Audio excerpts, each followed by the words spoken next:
আষাঢ় মাস, বর্ষা শুরু। কলকাতার আকাশ আজ সকাল থেকেই মুখ ভার করেছিল। সন্ধ্যায় টিপটিপ বৃষ্টি শুরু হয়েছে, আর এখন বেশ মুষলধারে নামছে। ঘরের বাইরে বৃষ্টির একটানা শব্দ ছাড়া আর কোনো আওয়াজ নেই। এই শান্ত পরিবেশটা বড্ড অপরিচিত লাগে মাঝে মাঝে। রথিজিৎ স্বল্প আলোয় তার প্রিয় ইজি চেয়ারে বসে মোটা একটা বই পড়ছে, আর এই আবহাওয়াতে আমিও বসে রয়েছি একটা ছোট্ট টেবিলে। নতুন একটা উপন্যাস লিখছি, তারই প্লটটা বসে বসে সাজাচ্ছি, কিন্তু ঠিক যেন হয়ে উঠছে না। এই উপন্যাসটা প্রায় লিখছি 4 মাস হলো। এইবার প্রকাশনই আমায় সামনে পেলে আর ছাড়বে না। যাই হোক, এইসব চিন্তাভাবনায় করছি। বৌঠানেরও আজকে তেমন কাজবাজ নেই, রান্নাবান্না সব শেষ। বৌঠান একটু হেসে বলল, কি গো অমন চুপ করে বৃষ্টি দেখছো কেন? সাথে মনটাও ভিজছে নাকি? আমি মৃদু হেসে বললাম, মন ভিজলে ভালোই হতো বৌঠান, কিন্তু আমার এই মন তো চিরকাল রথিজিতের রহস্যের পিছনে দৌড়তেই ভালোবাসে, আর তার সাথে রয়েছে আমার লেখালেখি। এতক্ষণ রথিজিৎ একটাও কথা বলেনি। এবার সে বই থেকে ধীরে ধীরে মুখটা তুলল। চশমাটা ঠিক করতে করতে বলল, বলো কি ভাইয়া, তোমার লেখালেখির থেকে এখন আবার রহস্য আগে হয়ে গেল? না না, এ তো আমি মানতে পারবো না। রথিজিৎ কথাটা বলতেই 3 জনেই হেসে উঠলাম, কিন্তু সেই হাসির রেশ বেশিক্ষণ টিকল না, কারণ ঠিক তখনই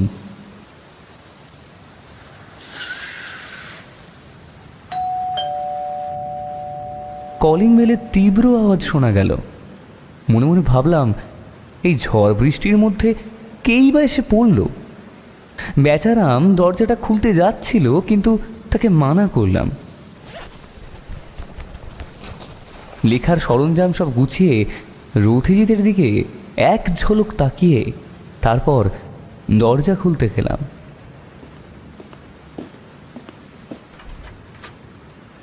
দরজা খুলেই দেখলাম বাইরে ইন্সপেক্টর অর্জুন মল্লিক দাঁড়িয়ে আছেন। তার পরনে বর্ষাতি, চুল থেকে টপ টপ করে জল ঝরছে।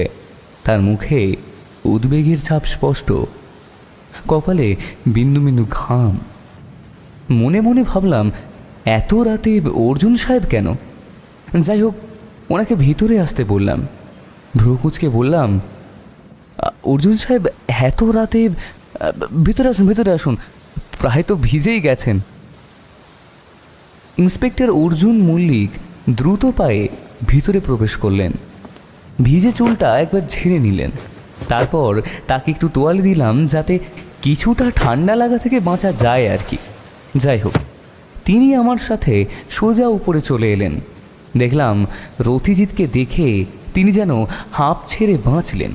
তিনি চেয়ারে বসতেই মেঘমালা তার জন্য 1 গ্লাস জল নিয়ে এসে তার সামনে দিল। রথিজিৎবাবু, রথিজিৎবাবু, বড় বড় বড় বিপদ হয়ে গেছে। একটা চুরি হয়ে গেছে। চুরি? কোথায় চুরি? কলকাতা জাদুঘরে শঙ্খচূড় নামে সে এক বিখ্যাত স্বর্ণহার, সেটা চুরি গেছে। আমি বললাম, শঙ্খচূড়? সে কি? সেই অমূল্য হার? যতটা আমি জানি গত 500 বছর ধরে সেটা সুরক্ষিত আছে। রথিজিৎ দেখলাম যে বইটা পড়ছিল সেই বইটা পাশে রেখে দিল। অর্জুন সাহেবকে একটি সিগারেট অফার করে নিজে আরেকটি ধরিয়ে শান্ত গলায় বলল, অর্জুন সাহেব, বিস্তারিত বলুন, কখন চুরি হয়েছে আর কিভাবে হয়েছে? ঘটনাটা ঘটেছে কাল মাঝরাতে। রাত 1টা থেকে 2টোর মধ্যে ঘটনা হবে। জাদুঘরের সিকিউরিটি সিস্টেমটা সম্পূর্ণ অটুট, কোনো দরজা ভাঙা হয়নি, কোনো জানলা খোলা নেই, সিসিটিভি ফুটেজে পর্যন্ত কোনো অস্বাভাবিকতা ধরা পড়েনি। যেন অদৃশ্যভাবে কেউ ভেতরে ঢুকে হারটিকে নিয়ে পালিয়েছে। আমি চমকে বলে উঠলাম, অদৃশ্যভাবে? এ তো ভূতের কাণ্ড দেখছি। কথাটা বলেই রথিজিতের দিকে তাকালাম। দেখলাম তার মুখ বেশ গম্ভীর হয়ে উঠেছে। মনে হচ্ছে বিষয়টা যত হালকাভাবে নিচ্ছি ঠিক তেমনটা হয়তো নয়। যদিও বা এত মূল্যবান একটি হার রহস্যময়ভাবে চুরি হয়েছে, বিষয়টা যথেষ্ট গম্ভীরই। সে চিন্তিত হয়ে বলল, সিকিউরিটি সিস্টেম অটুট, তার মানে হত্যাকারী হয়তো জাদুঘরের কেউই হতে পারে, অথবা এমন কেউ যে খুব সুকৌশলে প্রবেশ করে আবার সময়ের মধ্যেই বেরিয়ে গেছে। জাদুঘরের কর্মী বা নিরাপত্তা কর্মীদের সঙ্গে কথা বলেছেন? ইন্সপেক্টর অর্জুন বেশ তৎপর হয়ে বললেন, হ্যাঁ স্যার, কিউরেটর প্রফেসর রতিকান্ত বিশ্বাস, তার সহকারী ডক্টর অমিতাভ সেন, গাইড রূপা রায়, প্রধান নিরাপত্তারক্ষী অরবিন্দ সাঁতরা আর দারোয়ান শশীভূষণ, সবার সঙ্গেই কথা হয়েছে। সবাই বলছেন তারা কেউই রাতে কোনো অস্বাভাবিক শব্দ পর্যন্ত শোনেননি। হারটি যে কাঁচের শোকেসে রাখা ছিল না, সেটা তালা পর্যন্ত অক্ষত। আমিও বললাম, সে কি, তালা অক্ষত? তাহলে হারটা বের করলো কিভাবে? সেটাই তো বুঝতে পারছি না। আপনারা চলুন প্লিজ, আসলে সরকারের থেকে না খুব চাপ আসছে, আমি আর পেরে উঠছি না। তাহলে চলুন, এখনই ঘটনাস্থলে যেতে হবে। বেশি দেরি করলে সম্ভবত সূত্রগুলো আর পাওয়া যাবে না। এই অদৃশ্য চোরের রহস্য মনে হচ্ছে যত তাড়াতাড়ি সম্ভব উন্মোচন করতে হবে। আচ্ছা, হারটির কোনো ঐতিহাসিক মূল্য আছে? এটি অবশ্যই স্যার, এটি বিজয়নগর সাম্রাজ্যের এক বিখ্যাত রানীর হার। এর মূল্য হিসাব করা অসম্ভব। এর ঐতিহাসিক এবং প্রত্নতাত্ত্বিক মূল্য সত্যি অপরিসীম। প্রফেসর রতিকান্ত বিশ্বাস তো বলছেন এটা নাকি একটা অভিশপ্ত হার। যারা এটাকে চুরি করার চেষ্টা করেছিল তাদের নাকি চরম পরিণতি হয়েছে। আচ্ছা, একটা প্রশ্ন করছি, অভিশপ্ত হার, আপনি এসবে বিশ্বাস করেন? না, ও করি না, কিন্তু বিষয়টা এমনই যে... বেশ, তাহলে আর দেরি না করে চলুন। আর হ্যাঁ, খাওয়া দাওয়া কি করেছেন? হ্যাঁ স্যার, খেয়েছি। আপনারা? তাহলে আপনি একটু অপেক্ষা করুন, আমরা খেয়েই আপনার সাথে বেরোচ্ছি। আমরা তাড়াতাড়ি খেয়ে নিয়ে বেরিয়ে পড়লাম ইন্সপেক্টর অর্জুনের সাথে মিউজিয়ামের দিকে। দেখা যাক এই অভিশপ্ত স্বর্ণহারের অভিশাপ কে বহন করবে।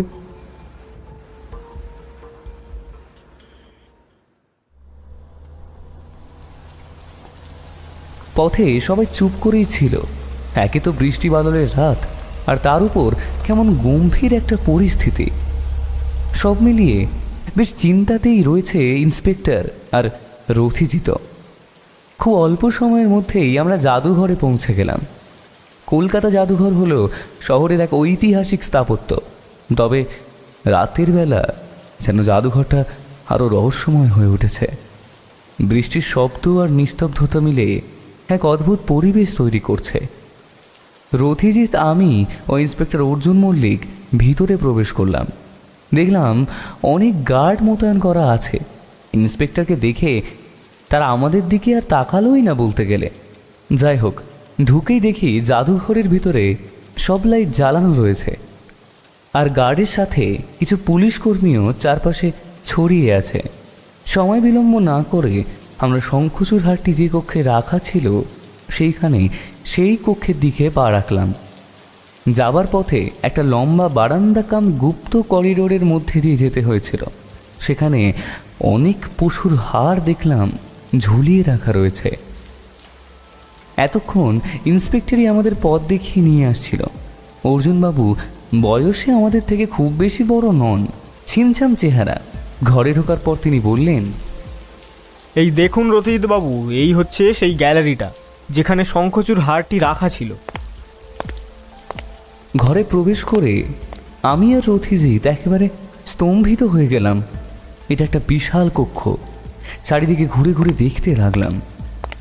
মাঝখানে একটি কাঁচের শোকেস, তার ভিতরে একটি কালো ভেলভেটের কুশন রাখা, কিন্তু কুশনের ওপর হারটি নেই। স্বভাবতই না থাকারই কথা।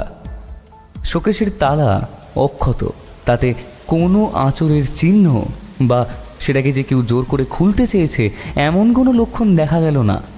এবং কাঁচের গায়ে কোনো ফাটলও নেই। এখানে আসা থেকেই রথিজিতের চোখ সব কিছু পুঙ্খানুপুঙ্খভাবে পর্যবেক্ষণ করে চলেছে। অনেকক্ষণ ধরে নিঃশব্দে চারপাশে চোখ বুলিয়ে বলল, শোকেশের তলা অক্ষত কিভাবে থাকতে পারে? কোনোভাবেই খোলা হয়নি মনে হচ্ছে। না স্যার, সেটাই তো আশ্চর্যের বিষয়।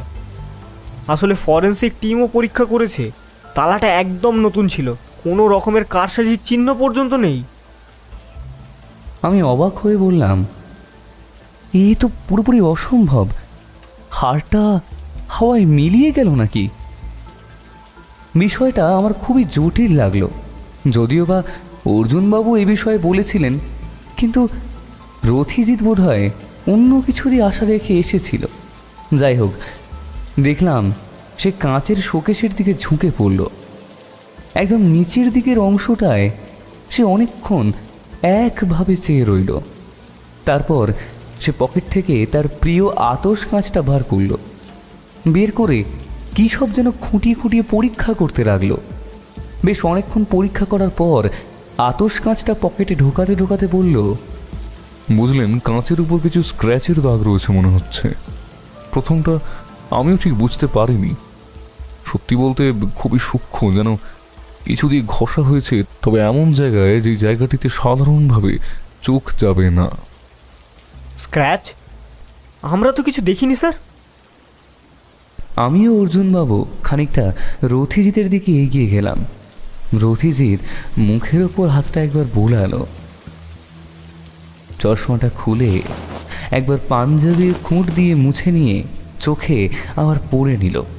তারপর শোকেশের উপর একটা প্রায় চোখে না পড়া ধুলোর স্তর তুলে নিয়ে আমাদের দেখিয়ে বলল, এই ধুলোর স্তরটা লক্ষ্য করুন অর্জুনবাবু। এই ধুলোটা কি সাধারণ ধুলো বলে মনে হচ্ছে? ধুলো বলতে ঠিক যেমন আমাদের ঘরে ধুলো পড়ে ঠিক তেমন না, কীরকম খুব যেন একদম সূক্ষ্ম বালির স্তরের মতো। অর্জুনবাবু ভালো করে সেটা দেখলেন, তারপর জবাব দিলেন, না স্যার, এটা তো কেমন জানি চকচক করছে। এরপর রথিজিৎ তার পকেট থেকে একটি ছোট রুমাল বার করে ধুলোটা মুছে নেয়। তারপর বলে, এই ধুলোটা ধাতব কণাও হতে পারে, খুব সূক্ষ্ম কণা। মনে হচ্ছে হাড়টি বের করার জন্য বিশেষ কোনো কৌশল অবলম্বন করা হয়েছে। প্রফেসর রতিকান্ত বিশ্বাস কোথায়? তিনি তো তার অফিসেই আছেন। তিনি সত্যি খুব ভেঙে পড়ছেন। আসুন তাহলে। এরপর অর্জুনবাবুর সাথে আমরা প্রফেসর রতিকান্ত বিশ্বাসের কাছে যাই। প্রফেসরের কেবিনটাও বেশ বড়, নানান বই এবং নানান পেন্টিংসে ভরা। দেখলাম তিনি একটি ডেস্কে বসে রয়েছেন, আর টেবিলে অনেকগুলি কাগজ পড়ে রয়েছে। ঠিক কী কাগজ দূর থেকে তা বোঝা যাচ্ছে না। প্রফেসর বিশ্বাসের বেশ ভালোই বয়স হয়েছে, তবে এই খারাপ পরিস্থিতির মধ্যেও ওনার চোখ মুখের দৃঢ়তার ক্ষণিক যেন ফুটে ফুটে উঠছে। কিন্তু আপাতত তার মুখটা কীরকম যেন ফ্যাকাশে হয়ে রয়েছে, চোখে মুখে গভীর উদ্বেগের ভাব। তিনি চেয়েও যেন লুকোতে পারছেন না। ঘরে ঢোকার পরেই রথিজিৎ বিন্দুমাত্র সময় নষ্ট না করে সোজাসুজি প্রফেসর বিশ্বাসকে প্রশ্ন করল, প্রফেসর বিশ্বাস, আমরা শঙ্খচূড় হাড় চুরি তদন্ত করছি, আপনাকে কিছু প্রশ্ন করার আছে। ও হ্যাঁ, আসুন আসুন। অর্জুনবাবু আপনাদের কথা আমাকে বলেছিলেন। আসলে আমি প্রথমটা ভাবতে পারিনি যে আপনাদের এত রাত্রে এখানে আসবেন আপনারা, তাই আর কি একটু তৈরি ছিলাম না। ওসব নিয়ে ভাববেন না, পরিস্থিতি অনুযায়ী সবসময় কাজ করতে হবে। আমরা হয়তো আসতাম না, কিন্তু বিষয়টা এতটাই গম্ভীর যে না এসে কোনো উপায় ছিল না। ও হ্যাঁ, আমি রথির সান্যাল, আর ইনি আমার পরম বন্ধু বিজয় চ্যাটার্জি, তাই তো? রথিজিতের কথা শেষ করতে না দিয়েই প্রফেসর কথা বলে উঠলেন। তারপর আবার বললেন, রথিজিৎ বাবু, আমি আপনাদের দুজনকেই চিনি, আর অর্জুন তো আমাকে বলেই দিয়েছিল, তাই আপনাকে না চেনার কোনো প্রশ্নই উঠছে না। আপনি করুন কি জিজ্ঞাসা করবেন, আমি চেষ্টা করবো তার সঠিকভাবে উত্তরটা দেওয়ার। তবে প্রফেসর বিশ্বাসের পরিস্থিতি সামলানোর দক্ষতাটা আমাকে বেশ মুগ্ধ করলো। এসে থেকে ওনার মধ্যে যে শোকে ডুবে যাওয়ার একটা রেশ দেখছিলাম, এখন কিন্তু তিনি সেখান থেকে সামান্য হলেও বেরিয়ে একটা নতুন আশার খোঁজ করছেন। যাই হোক, রথিজিৎ প্রশ্ন করল, আমি তো সব কিছুই দেখলাম, কিন্তু আমার প্রথম প্রশ্ন আপনাকে এটা, যে হাড়টি শোকেশে থাকার পরেও কিভাবে তারা না ভেঙে বের করে নিয়ে এলো, সেই প্রসঙ্গে আপনার কি বক্তব্য? রথিজিৎ বাবু, আমি তো নিজেও কিছু বুঝে উঠতে পারছি না। এই হাটটি বহু বছর ধরে এখানে সুরক্ষিত ছিল। এর সুরক্ষার জন্য আমরা সব ধরনের ব্যবস্থা নিয়েছিলাম। আসলে সত্যি বলতে আমাদের মিউজিয়ামে অনেক ধরনের পুরনো জিনিসপত্র রয়েছে। এমন অনেক জিনিসপত্র রয়েছে যেগুলো মানব সমাজ হয়তো ইতিহাসের পাতাতেও পড়েনি বা শোনেনি, কিন্তু এই হাটটা তাদের মধ্যে একেবারে অন্যতম। আপনি তো দেখলেন এই হাটটা যেখানে রাখা হয়েছে সেটা মিউজিয়ামের অন্যান্য জায়গা থেকে অনেকটা আলাদা, এবং সেখানে যেতে গেলে তার রাস্তা জানা সম্ভাবকভাবেই প্রয়োজন। তো হ্যাঁ, আমি শুনেছি এই হাটটি নাকি অভিশপ্ত। অতীতেও নাকি যারা এই হাট চুরি করার চেষ্টা করেছে তাদের নাকি খারাপ পরিণতি হয়েছে। আবার অভিশাপের কথা বলে আমি রথিজিতের দিকে তাকালাম। রথিজিতের চোখে কেমন যেন এক প্রখর তীক্ষ্ণতা কাজ করছে। সে বলল, কি অভিশাপ? কি ধরনের অভিশাপ? প্রফেসর রতিকান্ত বিশ্বাস মাথা নিচু করে বললেন, হাটটি নাকি তার আসল মালিক যারা আর কাউকে ধারণ করতে দেয় না। যারা এটি চুরি করেছে তাদের নাকি কোনো না কোনোভাবে নানা রকম বিপদ হয়। আর শোনা যায় আর হাটটি নেওয়ার কিছুদিনের মধ্যেই যে ব্যক্তি চুরি করেছে সে খুন হয়। বিভিন্ন জায়গায় বিভিন্ন রকমের কথাও শোনা যায়। কোথাও বলে নাকি এই হাট চুরি করলে যে বা যারা চুরি করেছে তারা নাকি এক অদ্ভুত রোগে আক্রান্ত হয় এবং শেষ পরিণতি মৃত্যু। কথাগুলো শোনার পরে দেখলাম রথিজিতের কপালে ভ্রুকুটি দেখা যাচ্ছে। সে একটু ভেবে বলল, বড়ই অদ্ভুত। আচ্ছা, ডক্টর অমিতাভ সেন কোথায়? যিনি আপনার সহকারী? উত্তরটা এলো ইন্সপেক্টর অর্জুন মল্লিকের কাছ থেকে। তিনি তার ডেস্কে আছেন স্যার। তিনি বলছেন তিনি নাকি কাল রাতে জাদুঘরেই ছিলেন। কিছু জরুরি কাজ ছিল ওনার, তাই সেগুলোই করছিলেন। আচ্ছা, তাহলে চলুন তার কাছে। এই এসেছি যখন, একবার কথাটা বলেই যাব। হ্যাঁ অবশ্যই, তা কেন নয়। এই জন্যই তো আপনাকে ডাকা, যাতে আপনি প্রত্যক্ষ এবং পরোক্ষ দুইভাবেই বিষয়টাকে খুঁটিয়ে দেখতে পারেন। তাহলে প্রফেসর, আমরা এখন আসি। প্রয়োজন পড়লে আবার আপনার শরণাপন্ন হব। প্রফেসর বিমর্ষ মুখে জিজ্ঞাসা করলেন, আচ্ছা, তাহলে কি হবে রথিজিৎ বাবু? আমি তো সেরকম কিছু বুঝতেই পারছি না। আপনি কিছু একটা কিনারা করুন রথিজিৎ বাবু। দেখুন, আমি সমস্ত রকম চেষ্টা করব। আপাতত আপনাকে কিছু জানাতে আমি পারছি না, তবে আশা রাখছি শীঘ্রই কিছু একটা জানাতে পারবো। এলাম তাহলে, অমিতাভ বাবুর সাথে একটু কথা বলে নিই। প্রফেসরকে বিদায় দিয়ে আমরা গেলাম অমিতাভ সেনের কাছে। অমিতাভ সেন একজন তরুণ এবং মেধাবী প্রত্নতত্ত্ববিদ। ওনার ঘরটা প্রফেসর বিশ্বাসের তুলনায় অনেকটাই ছোট। সেরকম বাহারও তেমন কিছু নেই, তবে খুব একটা খারাপ নয়। দেখলাম তার চোখে একটা ক্লান্তি যেন ঝরে পড়ছে, আর দু চোখ মুখের ভাষা যেন বলছে তিনি ভিতর থেকে সামান্য উত্তেজিত কোনো বিষয় নিয়ে। ভিতরে ঢুকে প্রথম কথা বললেন ইন্সপেক্টর অর্জুন।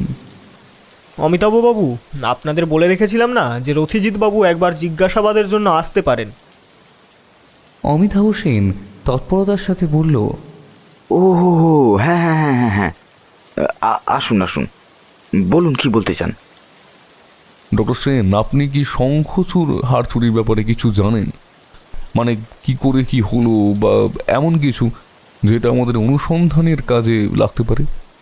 আপনি কিছু অস্বাভাবিক শব্দ শুনেছেন কি? এরপরই অমিতাভ সেনের গলায় কেমন যেন একটা ক্লান্ত ভাব দেখা গেল। তিনি বললেন, আমি কি জানি? আমি তো কাল রাতে আমার ডেস্কে বসে কাজ করছিলাম।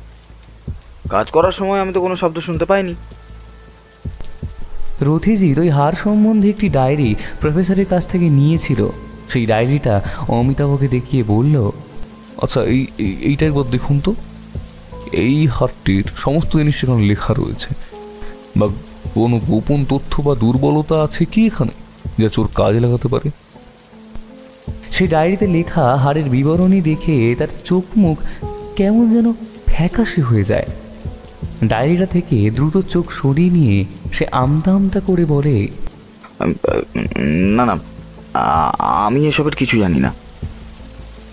তার প্রতিক্রিয়া দেখে মনে হচ্ছে সে কিছু একটা জানে, কিন্তু আমাদের কাছ থেকে লুকিয়ে যাচ্ছে।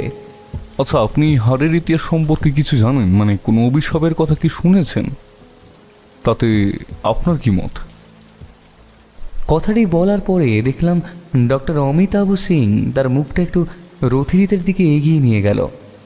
ফিসফিস করে তাকে বলল, হ্যাঁ শুনেছি, তবে আমি এসব কুসংস্কারে একেবারে বিশ্বাস করি না। কিন্তু প্রফেসর রতিকান্ত বিশ্বাস এই হারটি নিয়ে খুব বেশি আগ্রহী ছিলেন। তিনি সবসময় লোকের কথা শুনে এই হারের গোপন রহস্য ভেদ করার চেষ্টা করতেন, আর ভাবতেন এই হারের হয়তো কোনো ক্ষমতা আছে, আর বরাবরই চেষ্টা চালিয়েছেন সেই রহস্যের উন্মোচন করার। রথিজিতের চোখটা খানিক সরু হলো। গোপন ক্ষমতা? কি ধরনের ক্ষমতা? ডক্টর অমিতাভ সেন প্রথমটা খানিকটা ইতস্তত বোধ করলেন, কিন্তু আমরা সবাই তার দিকে এমনভাবেই তাকিয়েছিলাম যেন আজ ওনাকে চেপে ধরা হয়েছে, আর উনি যতক্ষণ না উত্তর দিচ্ছেন ততক্ষণ ওনাকে ছাড়া হবে না। তাই তিনি সামান্য থেমে উত্তর দিলেন, তিনি বলতেন এই হারটি নাকি একটি বিশেষ ধাতু দিয়ে তৈরি, যা নাকি অদৃশ্য হতে পারে এবং এর চারপাশের সময়কে প্রভাবিত করতে পারে। অদৃশ্য হওয়া, সময়ের প্রভাব? এ তো পুরোপুরি বিজ্ঞানী কল্পকাহিনী। আরে কিছুই তো মাথায় ঢুকছে না। একবার বলা হচ্ছে অলৌকিক বিষয়, একবার বলা হচ্ছে বৈজ্ঞানিক, আবার দেখা যাচ্ছে কল্পকাহিনী। রথিজি তার দিকে তাকিয়ে আবার বলল, আপনি কি প্রফেসর রতিকান্তের কোনো গোপন গবেষণাগারের কথা জানেন? এই কথাটি শোনার পরে অমিতাভ সেন কেমন যেন ভয়ে কাঁপতে শুরু করলো। তারপর বলল, আমি আমি মানে আমার কোনো দোষ নেই, আমি একটু ভুল করেছিলাম। হঠাৎ তার এরকম কথায় রথিজিৎ সহ অর্জুনবাবুও নড়ে চড়ে বসলেন। তবে প্রশ্নটা করলো রথিজিৎই। কি ভুল? ডক্টর অমিতাভ সেন দীর্ঘশ্বাস ফেলে বলল, প্রফেসর রতিকান্ত বিশ্বাস অনেক দিন ধরেই এই হারটির পেছনে পড়েছিলেন। যবে থেকে এই হারটি এসেছে, বলতে পারেন অনেক কাঠখড় পুড়িয়েই ওনার কাছে এই হারটা লেগেছে। কারণ অকশনে যেভাবে সবাই দামাদামি করছিল, সে যাই হোক, প্রফেসর রতিকান্ত এই হারটি আসা থেকেই নানান রকমের গোপন পরীক্ষা করতেন, আর ওনার সহকারী হিসেবে উনি আমাকে বেছে নিয়েছিলেন। বিশেষত তিনি হারের ওই অদৃশ্য ক্ষমতার কথা জানতেন এবং উনি সেটা নিয়েই গবেষণা করছিলেন। তিনি বারংবার এটা বলতেন এই হার দিয়ে নাকি কোনো জিনিসকে অদৃশ্য করতে পারবেন তিনি। রথিজিৎ চিন্তিত মুখে বলল, তাহলে কি হারটি চুরি হয়নি, অদৃশ্য হয়ে গেছে?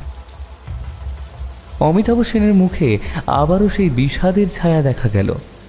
মাথা নিচু করে তিনি বললেন, আমি জানি না, তবে তবে তিনি প্রায় রাত জেগে কাজ করতেন। তিনি বলতেন তার গবেষণার ফল নাকি খুব শীঘ্রই দেখা যাবে।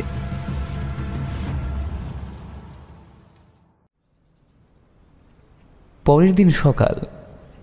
আগের দিন রাত্রে আমরা সকলেই বাড়ি ফিরে এসেছিলাম এবং তাড়াতাড়ি শুয়েও পড়েছিলাম। তারপর আর কারোর সাথেই তেমনভাবে কথা হয়নি এবং অর্জুনবাবুও যথারীতি তার বাড়ি ফিরে যান। ব্রেকফাস্ট ইতিমধ্যেই সেরে নিয়েছি। রথিজিৎ তার চেয়ারে বসে আছে, তার হাতে একটি ছোট কাঁচের টুকরো যা সে শোকেশের কাছ থেকে সংগ্রহ করেছে।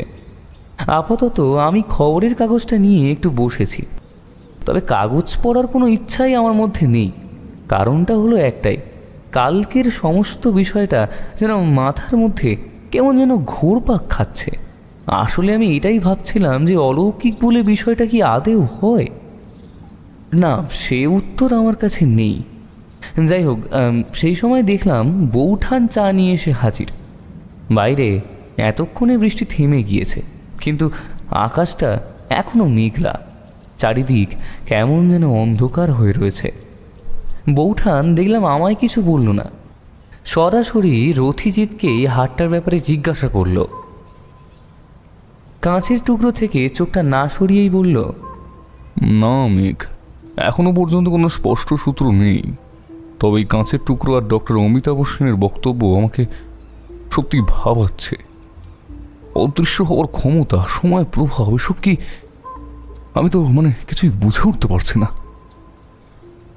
খবরের কাগজটা পাশে রেখে আমি আগ্রহী হয়ে বললাম, আচ্ছা রথিজিৎ, এই কাঁচের টুকরোটা কি?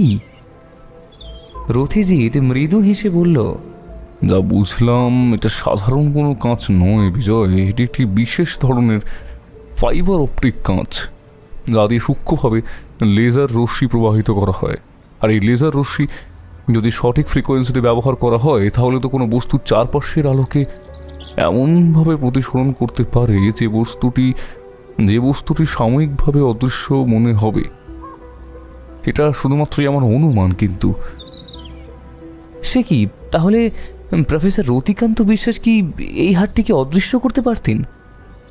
ঠিক ধরেছ বিজয়, কিন্তু এই কৌশল ব্যবহার করে হাটটিকে শোকেস থেকে বের করা সম্ভব নয়। কাঁচের শোকেস তো আর অদৃশ্য হয়নি। ঠিক সেই সময়ই কলিং বেলের আওয়াজ পাওয়া গেল। বেচারাম গিয়ে দরজা খুলে দেওয়ায় দেখা গেল ইন্সপেক্টর অর্জুন মল্লিক এসেছেন। কিছুক্ষণের মধ্যেই তিনি ভিতরে প্রবেশ করলেন। তার মুখে কিরকম একটা স্বস্তির ভাব দেখা গেল। তিনি বললেন, রথিজিৎবাবু, বলছি একটা গুরুত্বপূর্ণ তথ্য পেয়েছি। জাদুঘরের প্রধান নিরাপত্তারক্ষী অরবিন্দ সাঁতরা সে কাল রাতে ডিউটিতেই ছিল। তার ব্যাংক অ্যাকাউন্টে সম্প্রতি মোটা অঙ্কের টাকা জমা পড়ছে। হ্যাঁ, আর তার কিছুদিন আগে সে নাকি একটা নতুন গাড়িও কিনেছে। প্রধান নিরাপত্তারক্ষী? তাহলে কি তিনি এই চুরির সঙ্গে জড়িত? টাকা কখন জমা পড়েছে আর কোথা থেকে এসেছে? গত 24 ঘন্টার মধ্যে। আর টাকার উৎস সম্পর্কে সে কোনো সদুত্তর দিতে পারছে না। সে দেখতে গেলে ভয় কাঁপছে। অরবিন্দ সাঁতরাকে নিয়ে আসুন, তার সঙ্গে আমায় কথা বলতে হবে। আর জাদুঘরের গাইড রূপা রায়, তার সম্পর্কে কিছু তথ্য পাওয়া গেছে? রূপা রায় হলেন প্রফেসর রতিকান্তের অত্যন্ত প্রিয় ছাত্রী। সে খুবই মেধাবী, তার সম্পর্কে কোনো সন্দেহজনক তথ্য নেই। আর দারোয়ান শশীভূষণ, সে তো বহু বছর ধরে জাদুঘরেই কাজ করছে, তারও কোনো সন্দেহজনক কার্যকলাপ নেই। এই হারের যে ডায়েরি রয়েছে এতে কি কোনো গোপন সাংকেতিক কথা লেখা আছে বা কোনো গোপন রহস্য? আমি তো কোনো সাংকেতিক কথা বা সন্দেহজনক নাম পাইনি।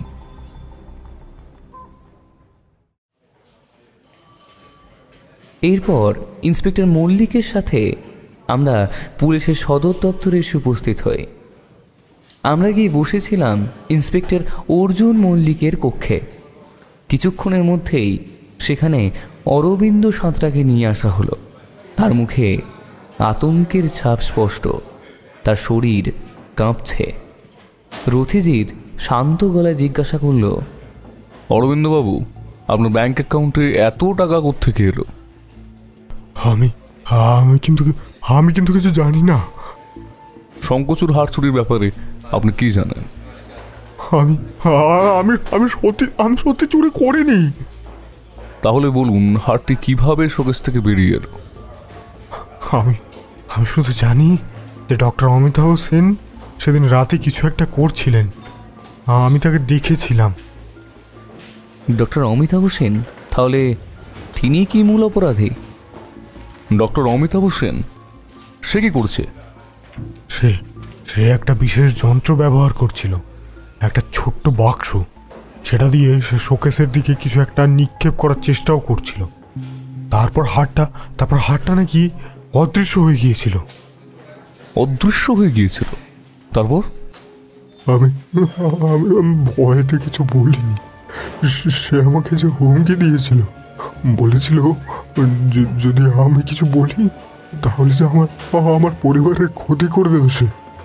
সে আমাকে এই টাকাটা দিয়েছিল আমার মুখ বন্ধ রাখার জন্য। রথিজিৎ ইন্সপেক্টর অর্জুন মল্লিকের দিকে তাকিয়ে বলল, এক্ষুনি ডক্টর অমিতাভ সেনকে গ্রেপ্তার করুন। রথিজিতের কথা বলার সাথে সাথেই ইন্সপেক্টর অর্জুন মল্লিক দ্রুত ব্যবস্থা নেন। ডক্টর অমিতাভ সেনকে গ্রেফতার করে আনা হয়।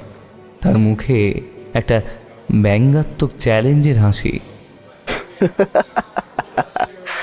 তোমরা ভুল লোককে ধরেছ, আর আমি চুরি করিনি। তুমি হাড়টিকে অদৃশ্য করেছিলে, তাই না? সেই যন্ত্রটা কোথায়? হ্যাঁ, আমি অদৃশ্য করেছিলাম, কিন্তু চুরি আমি করিনি। হাড়টি এখনো জাদুঘরের ভেতরেই আছে। হাড়টা এখনো জাদুঘরের ভেতরেই আছে? এ কি করে সম্ভব? কোথায় আছে? ডক্টর অমিতাভ সেন হাসতে হাসতে বলে, আরে সেটা একটা ধাঁধা।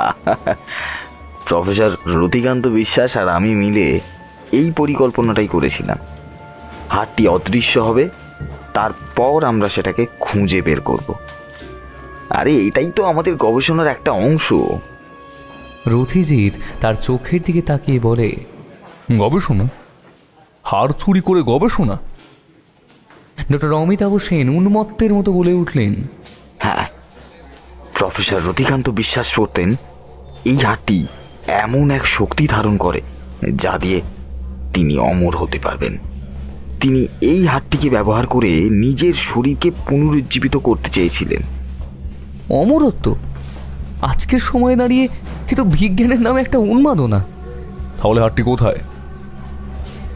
ধীরে ধীরে তার চোখে একটা অস্বাভাবিক দীপ্তি ফুটে ওঠে।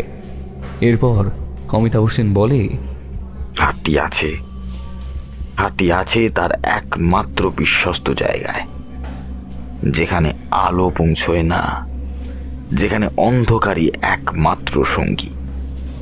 সেই জায়গাটা আর কেউ জানে না। এরপর অমিতাভ সেন আর কোনো কথা বলতে চাইলেন না। ওনাকে যত জড়াজড়ি করা হোক না কেন, তিনি আর কোনো কথা বলবেন না, এই বলে ওনার মুখ বন্ধ করলেন। এরপর অর্জুনবাবু আমাদের বাড়ি ফিরে আসতে বলেন। উনি বললেন যে উনি চেষ্টা করবেন অমিতাভবাবুর থেকে আর যদি কিছু জানা যায়, আর তাহলে অবশ্যই রথিজিৎকে জানিয়ে দেবেন।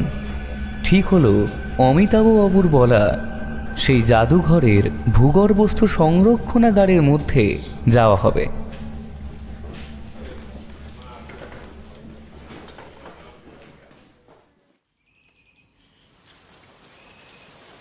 পরের দিন সকালেই আমরা হাজির হলাম সেই জাদুঘরে। রথিজিৎ, আমি এবং ইন্সপেক্টর অর্জুন মল্লিক জাদুঘরের ভূগর্ভস্থ সংরক্ষণাগারে প্রবেশ করলাম। এখানে প্রচুর প্রাচীন সামগ্রী রাখা আছে, যা হয়তো সাধারণ মানুষের চোখে পড়ে না। চারিদিকে ধুলো, আবছা আলো আর একটা স্যাঁতস্যাঁতে গন্ধ। মনে হচ্ছে এটাই তো সেই ভূগর্ভস্থ সংরক্ষণাগার। এখানেই কি সেই হাড় লুকোনো আছে? কিন্তু অমিতাভ সেন যে বলেছিল যেখানে আলো পৌঁছয় না, যেখানে অন্ধকারই একমাত্র সঙ্গী। আমরা সব কোনায় খুঁজেছি স্যার, এমন কোনো গোপন জায়গা নেই।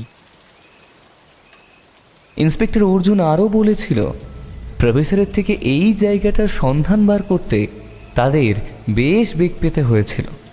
যাই হোক, আমরা যেখানে রয়েছি সেইখানে প্রচুর প্রাচীন সামগ্রী রাখা আছে, যা সাধারণ মানুষের চোখে পড়ে না।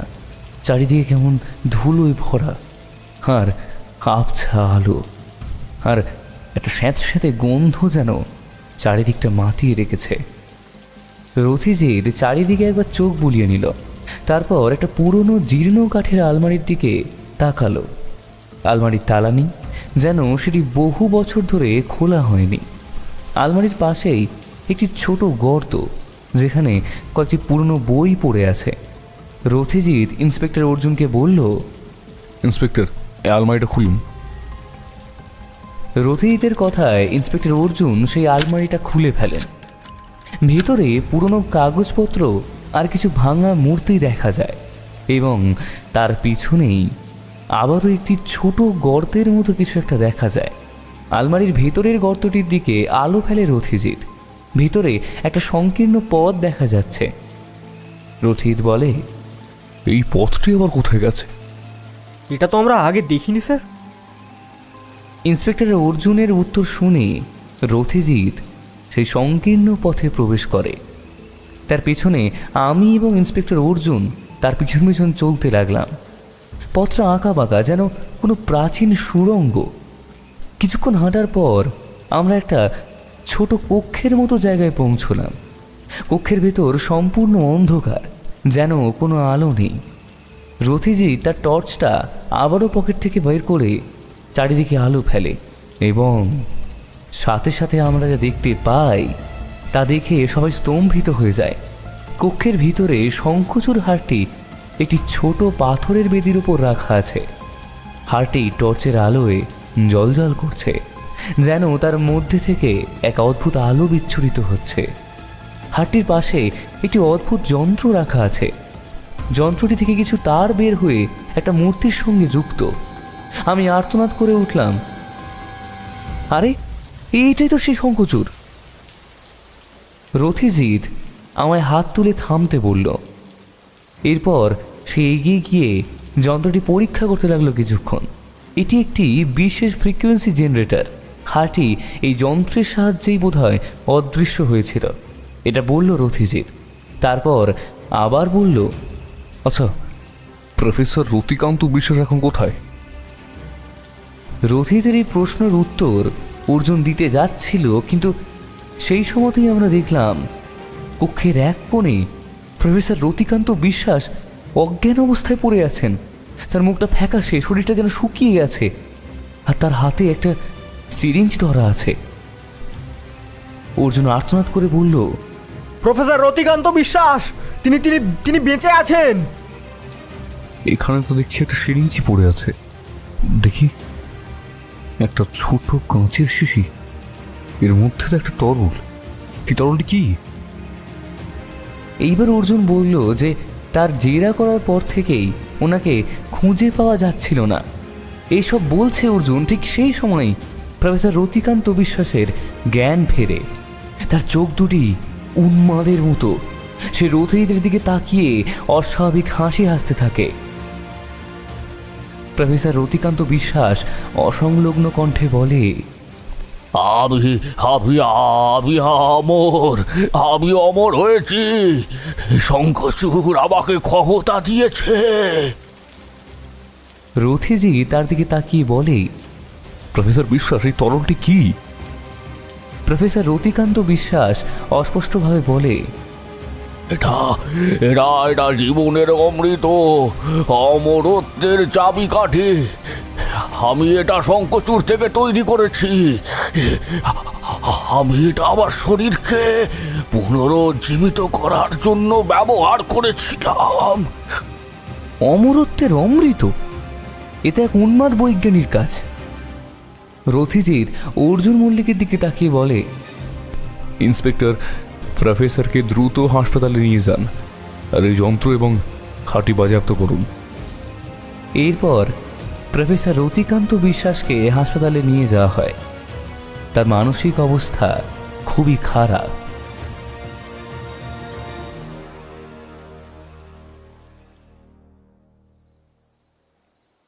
সন্ধ্যা।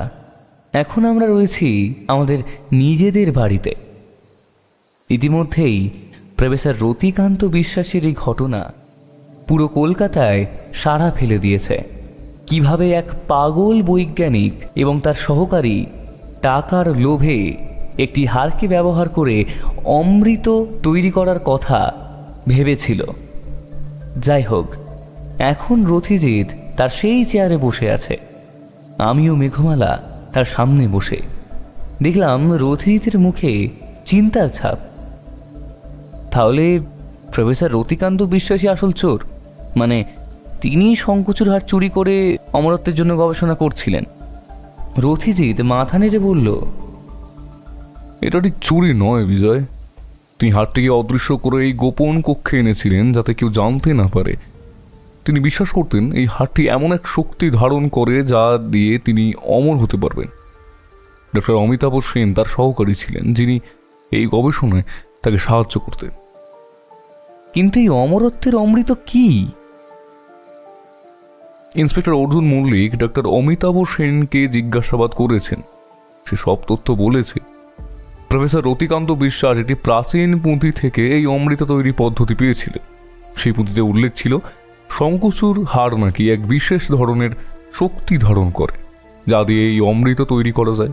কিন্তু এই অমৃত আসলে এক ধরনের বিষাক্ত রাসায়নিক মিশ্রণ যা মস্তিষ্কের ওপর দারুণভাবে প্রভাব ফেলে। তাহলে হাড়টি কি সত্যি অভিশপ্ত? রথিজিৎ মৃদু হেসে বলল, হাড়টি অভিশপ্ত নয় বিজয়। মানুষের লোভই হলো আসল অভিশাপ। আসলে হাড়টি যেই সব পদার্থ দিয়ে তৈরি, সেই সব পদার্থ তৈরি হয়েছে নানান রাসায়নিক প্রক্রিয়ার সাহায্যে।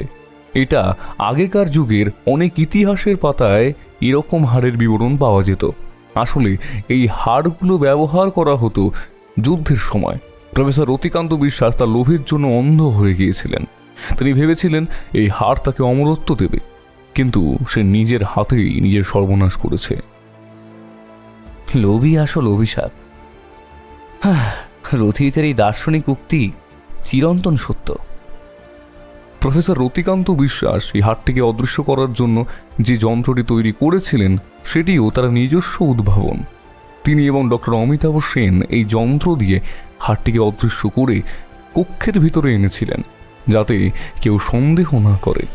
তারা চেয়েছিল হাড়টি অদৃশ্য হয়ে গেলে সবাই ভাববে এটা একটা অলৌকিক উপায়ে চুরি হয়েছে। এমন সময় দেখলাম ঘরে ঢুকছে অর্জুন বাবু। তিনি বললেন, রথিজিৎ বাবু, বলছি আমরা না আরও একটা গুরুত্বপূর্ণ তথ্য পেয়েছি। এই অমরত্বের অমৃতের পিছনে আরও একটা সিন্ডিকেট জড়িত। একজন প্রাচীন সামগ্রীর সংগ্রাহক, নাম তার শুভ্রা সেনগুপ্ত। তিনি নাকি এই অমরত্বের অমৃত কেনার জন্য প্রফেসর রতিকান্তের সঙ্গে যোগাযোগ করেছিলেন। তবে আমাদের ভাগ্যটা ভালো যে প্রফেসরের দেওয়া ঠিকানায় তাদের সকলকেই পাওয়া গেছে এবং আমরা সবাইকে গ্রেফতারও করতে পেরেছি। সিন্ডিকেট? এসব ব্যাপার তো ভাবতেই পারিনি আমি। যাক, তবে একটা এত বড় গোপন পরিকল্পনার বিরুদ্ধে কিছু একটা করা গেছে, সেটাই আমাদের সৌভাগ্য। জিনিসটা যদি মার্কেটে চলে আসতো একবার, তাহলে সমস্ত সমস্যাই বোধহয় শেষ হয়ে যেত। আসলে বিষয় কি জানো, ওটা আসলে অমৃত বা এমন কিছু তো নয়। বিভিন্ন রাসায়নিক পদার্থের এমন একটি মিশ্রণ যেটা প্রথম মানুষকে তরতাজা দেবে তো ঠিকই, কিন্তু 5-6 বছর পর থেকেই তাকে দ্বিগুণ বার্ধক্যের দিকে ঠেলে দেবে। হ্যাঁ স্যার, এদের মূল উদ্দেশ্যটাই ছিল যে এই অমরত্বের অমৃতটাকে বাজারে বিক্রি করা। তারা প্রফেসর রতিকান্তের কাছ থেকে এই ফর্মুলা চুরি করতে চেয়েছিল, কিন্তু দুঃখের বিষয় এটাই যে প্রফেসর নিজেই জানতেন না যে যে জিনিসটাকে তারা অমৃত বলছে তার একটা ক্ষতিকারক প্রভাবও রয়েছে। এক রহস্যের পিছনে লুকিয়েছিল আরেক রহস্য। সেই বলে না, কান টানলে মাথাও আসে। এখানেও ঠিক একই পন্থা অবলম্বন করা হয়েছে। যখনই প্রফেসর রতিকান্ত বিশ্বাস ধরা পড়লেন, তখনই তার পিছনে থাকা এবং সেই অমরত্বের পাগলামোর পিছনে থাকা সমস্ত সিন্ডিকেট একসঙ্গেই ধরা পড়ল। তবে এদের কালোবাজারির প্ল্যান বা ভাবনা চিন্তা যেটাই বলা যাক না কেন, সত্যি এই গোটা মানব সমাজের জন্যই দূষিত।